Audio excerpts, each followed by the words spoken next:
Okay, I'm ready now. Okay. So my topic was nanotechnology and cancer. I kind of chose this topic because I've noticed it a lot in sci-fi the past couple years, and it's something that's really like actually taken my interest. Um, so what is nanotechnology and nanobots? So in 1959, American physicist Richard Feynman kick-started the modern interest in nanotechnology during an after-dinner speech. He speculated about an incredibly tiny world where people could use tiny tools to rearrange atoms and molecules. And then in 1974, a Japanese engineer coined the term nanotechnology. In the 80s, it really took off when Eric Drexler first published a book called Engines of Creation, The Coming Era of Nanotechnology. Uh, this was also about this was also the decade of microscopes and stuff, and they were capable of manipulating atoms and molecules on the nanoscopic level. In 89, Don Eigler, an IBM researcher, used one of these microscopes to actually spell out the word IBM by moving around the individual atoms and molecules. And in the 90s, they designed reciprocates, which were proposed as a hypothetical artificial red blood cell that can be used as an oxygen and carbon dioxide method in the bloodstream. And then in 1991, carbon nanotubes were discovered by another Japanese scientist, which then created a huge interest in the engineering applications. In 98, some American scientists built themselves another kind of pencil from a carbon nanotube and then used it using a microscope to write the words nanotube, nanopencil. So some current uses are some solar panels. They've used them to upgrade solar panels, but they're mostly used for nanomaterials, which are already being used today, such as pants or rug, sheets, or luggage. These all are made with fabrics coated with nano whiskers, which are tiny surface fibers so small that dirt cannot penetrate them, keeping them clean. Even some sunscreens have this nanotechnology that coats your skin with a layer of nanoscopic titanium dioxide or zinc oxide that blocks out the sun. And another use is scratch-resistant car bumpers or anti-slip steps or corrosion-resistant paints or even like Band-Aids, which all have this layer to help protect. Some sci-fi examples go as far back as 1966 in the movie Fantastic Voyage, where they basically shrunk down in a submarine and swam through one of their fellow scientists' bodies to kill off some diseases. And then in the show Dark Matter, they created a genetically perfect human who had nanites, so basically nanobots, that would cure any diseases or injuries. And in Doctor Who, they have an episode where nanites mutate human beings, like mutate their DNA. And there's many other examples as well. Some studies that I found pretty interesting were dealing with like mice and stuff. So Professor Joseph Wang at University of California showed that micromotors loaded with antibiotics and powered by stomach acid could treat stomach infections in mice more effectively than taking the drug by itself. They are autonomous, and because they can swim and move themselves around in the stomach, it was a lot more effective. Other researchers are trying to find more natural ways to harness this using nature's own tiny machines.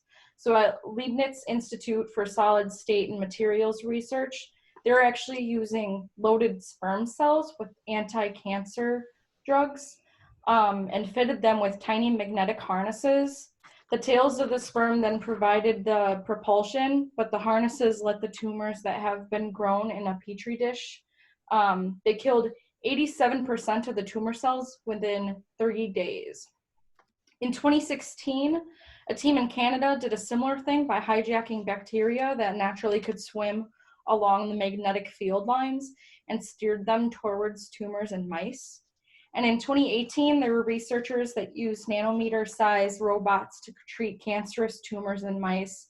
They put the nanobots in the bloodstream, which then traveled through the bloodstream, targeted the blood vessels and cancerous tumors, and released blood clotting drugs to cut off the blood supply to the tumors. The treatment was successful in shrinking the tumors and preventing them from spreading. Some of the purposes that we want to use this for is hematology, cancer, and cardiovascular disease. So they can be used in hemostasis, which is the process to prevent and stop bleeding by keeping blood within the damaged blood vessel, allowing the wound to heal. It can also help speed up the process. It then could release a biodegradable fiber mesh as long as 8 nanometers, which would be released into the wound from a push of a button on a computer. Done with the contact of plasma and water, it would dissolve and track the blood cells in the overlapping artificial nettings, releasing the multiple neighboring activated artificial mechanical blood platelets and stop the bleeding.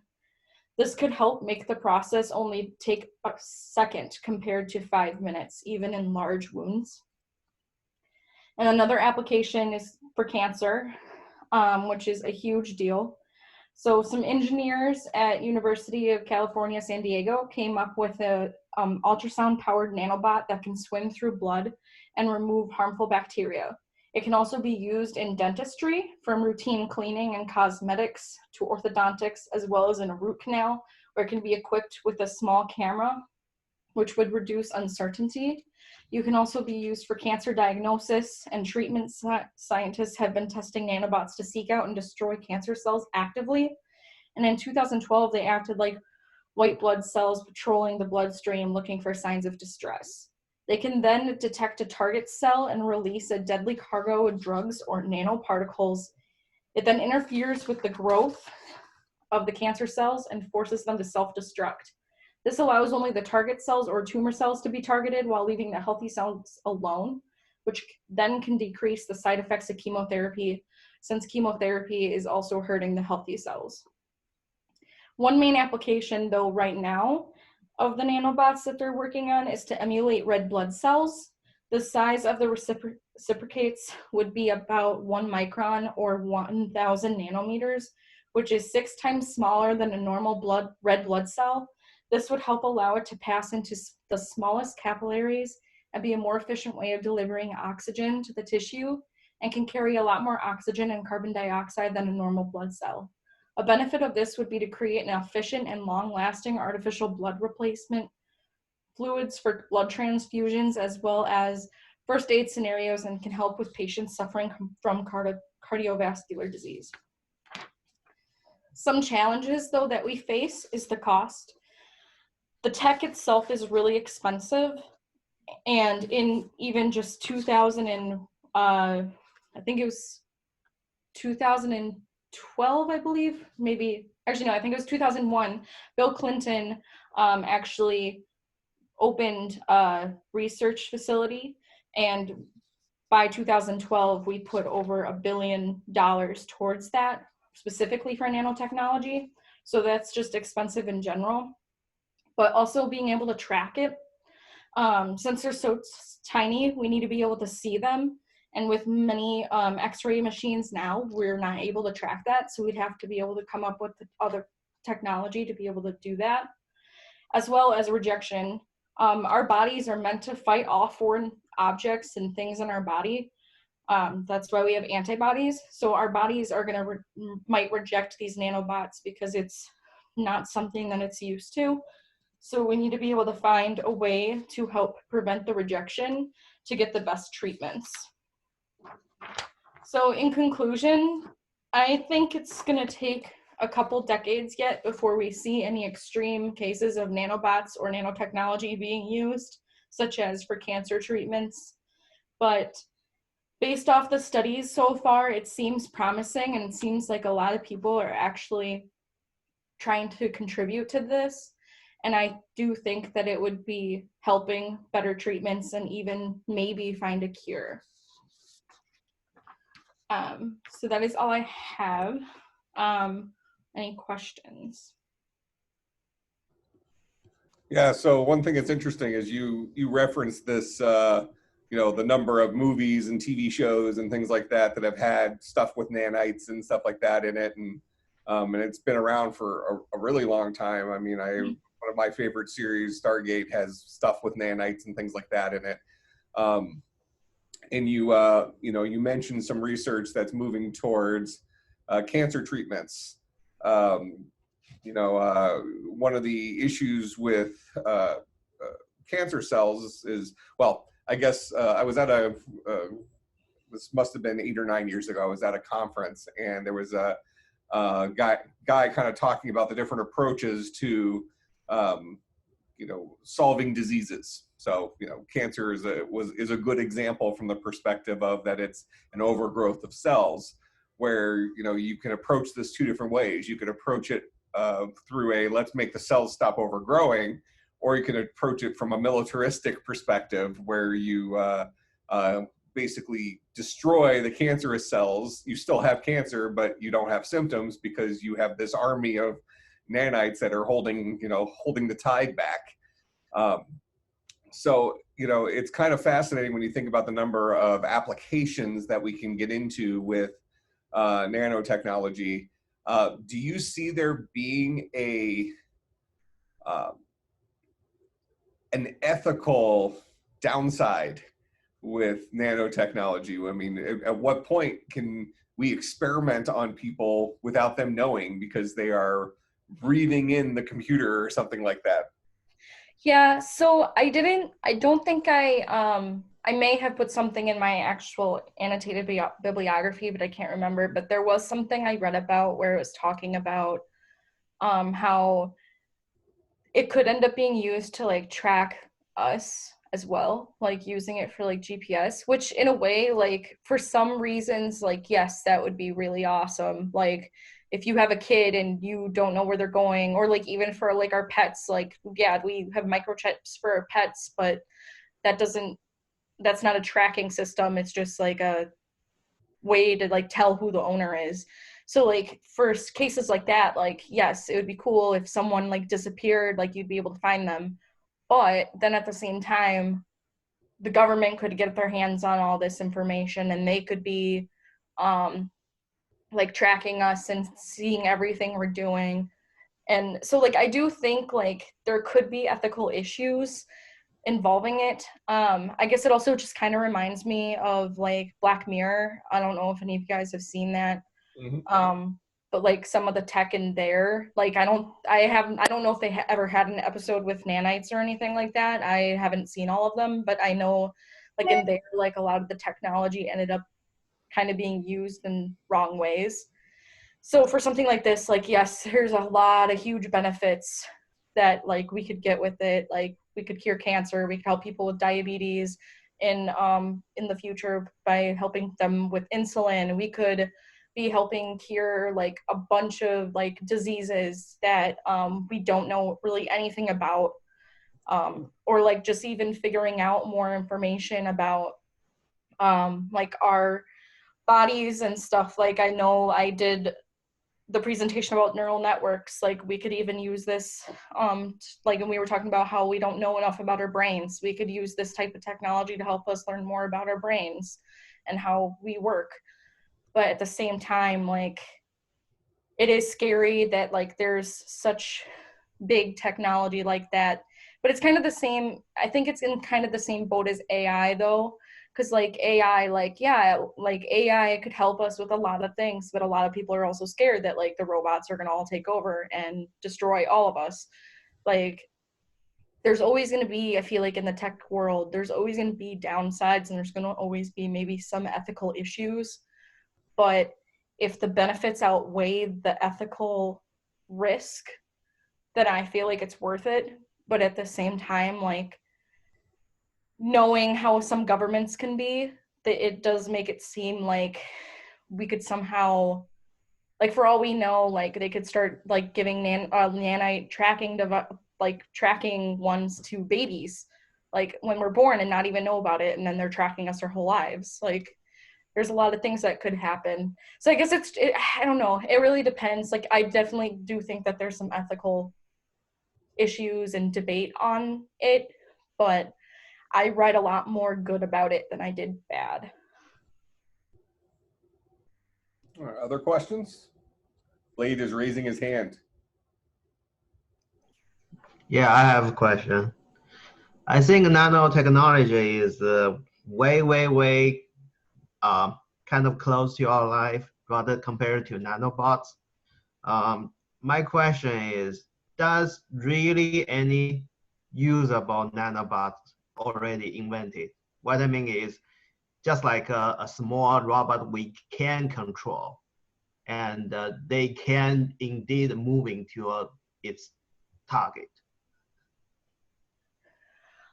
So you're asking like if there's any cases where there are nanobots already existing? Yeah.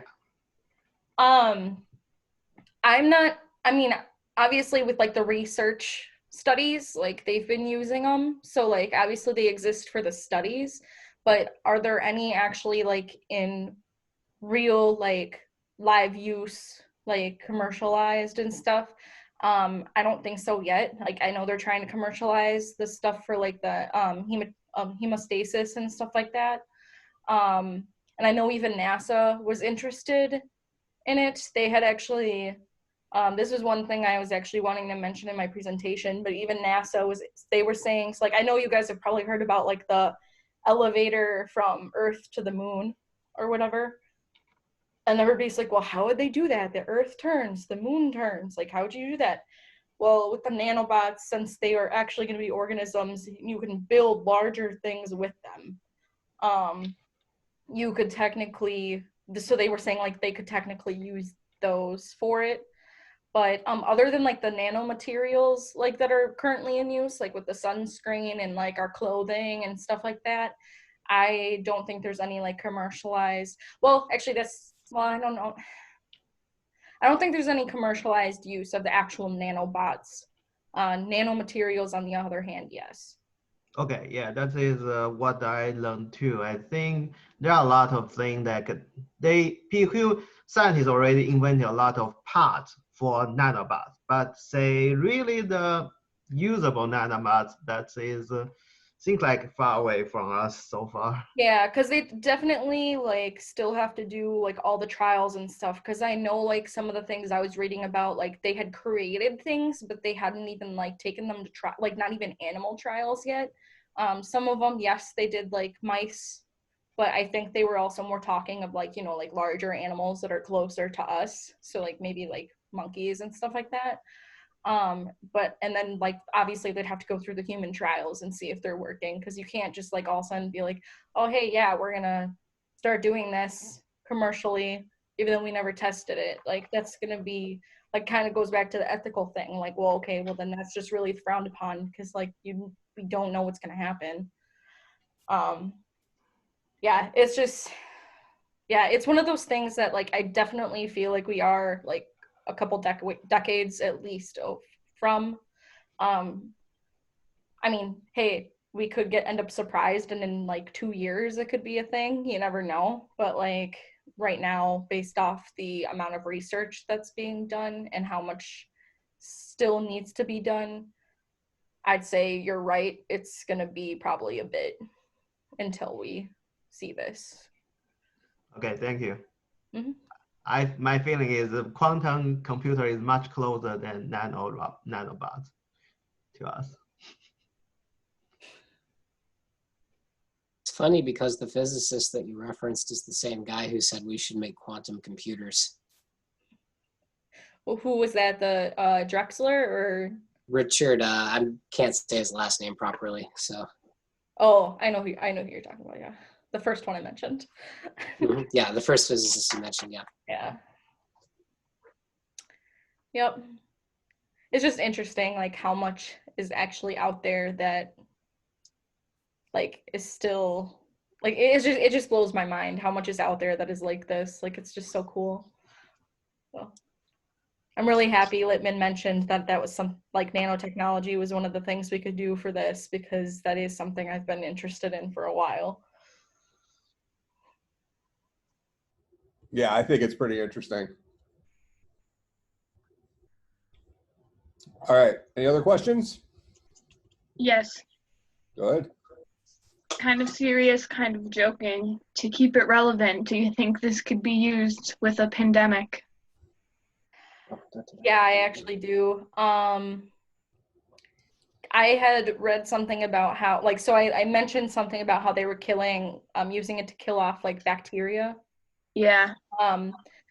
There was something else I read that they said that they could use it to kill off viruses as well, because they're very similar to bacteria. They're just a little different. But as long as they are able to like determine which cells are like the virus cells compared to the healthy cells, Uh-huh. they should still be able to figure it out, because it's kind of the same thing with cancer. Like you need to be able to determine which ones are like the cancer cells. So I feel like if you can figure out which ones are the cancer cells, you should be able to figure out which ones are like viruses. So in that way, like as long as they had like a proper way or like know how to properly destroy that specific virus, I do think it would help. Granted, I feel like they'd still probably need like, because like since they were using like drugs to destroy them, you still need something like the vaccine or like something powerful enough to destroy it. So like currently right now, like in this pandemic, like I feel like we don't know enough about the virus to like, if even if nanotechnology and nanobots were a thing right now and we all could go to a site and get injected with them to help destroy the virus, we don't know enough about the virus to know how to properly destroy those cells. Does that answer your question? Yeah, that's Okay. exactly what I was thinking. Okay.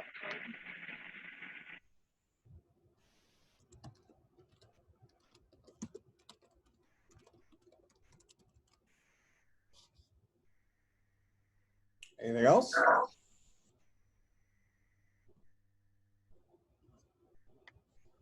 Okay. Clap, clap, clap. Thank you, All guys. right. Thank you. Well, I'm going to stop the recording so we won't just record us sitting here for a zillion hours. So now we can start working on our embedded systems. Feel free to work on it, chit chat with each other. If you want to go do it on your own time, that's fine too, but I'm going to be here for until the room empties. So, Until the room.